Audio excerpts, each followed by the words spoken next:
Hello, everyone. Welcome to a brand new episode of Crypto Clout.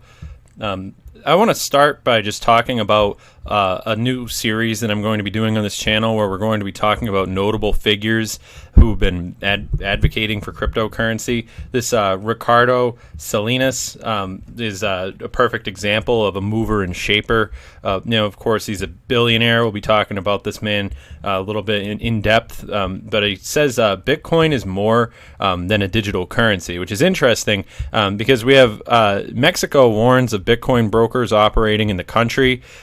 Of course, we have to talk about the fading stigma that has prompted rich investors to buy Bitcoin, which is, of course, probably one of the reasons why we see these figures like Elon Musk and Ricardo coming out of the woodwork and so forth. For a little bit of history on his entrepreneurialism, he was born in 1987, and, of course, his philanthropy includes, a lot of the different things, sort of a lot of controversies and so forth around the man. I mean, we're not going to talk about sort of a biographical sort of thing about this man, but many wealthy investors have dabbled in Bitcoin already. Some of these have already earned good returns from their investments. But it has been very interesting just to watch how a lot of these different aspects of the cryptocurrency space has been evolving.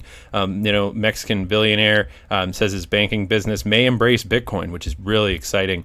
Of course, like I've talked about before, the writing on the wall for different countries when it comes to cryptocurrency, it very much is going to be a big marker as far as what we see happening. I mean, Santa's last year said he had about 10% of his liquid portfolio invested in Bitcoin, which is pretty telling. It's up to these movers and shapers of the space. Of course, it's sort of interesting to see. I mean, of course, the Bank of Mexico is going to, shoot down, his plans to bring Bitcoin. But at the same time, the fact that this sort of information is getting bounced around, you know how it works. Essentially, first they laugh at you, then they try to defeat you, and then after that they join you, I believe is the expression. And that's essentially, I mean, it is very interesting to see how Mexico has been divided, and a lot of these different spaces have been evolving around this, because the different countries and physical entities that are able to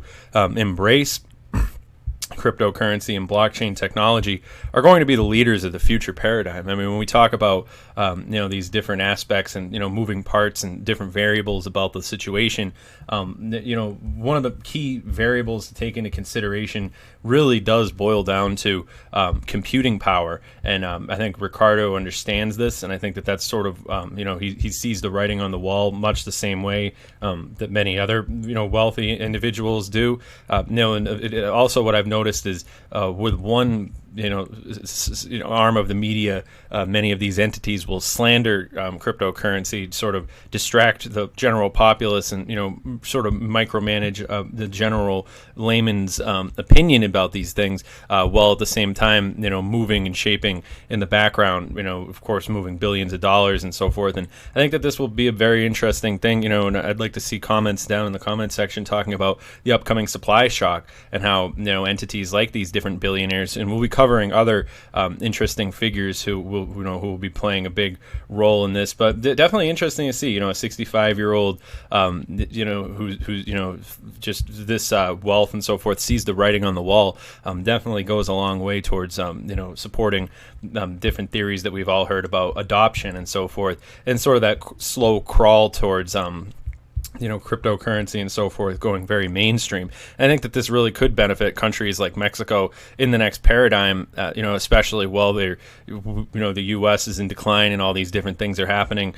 It will be very interesting to watch places like Singapore, places that are able to overlook regulations and so forth, because regulations is basically how, you shoot yourself in the foot at the dawn of this new paradigm. But yeah, all that being said, this video is just my opinion, just something interesting that I'd like to bring up. This is very interesting to see how a lot of these different things have been operating, but it is fairly bullish news, and it is very interesting to see happening right at the same time where we watch Bitcoin break that $50,000, and now people are really starting to be a lot more optimistic about it. So yeah, that's my opinion. Definitely comment down below and let me know what your opinion is. Comment this video, upvote it, share it, for the algorithm. And all that being said, I hope you guys have enjoyed this video. Thanks for all the awesome support that everybody's been giving me. I'll see you guys next video. Have a good one.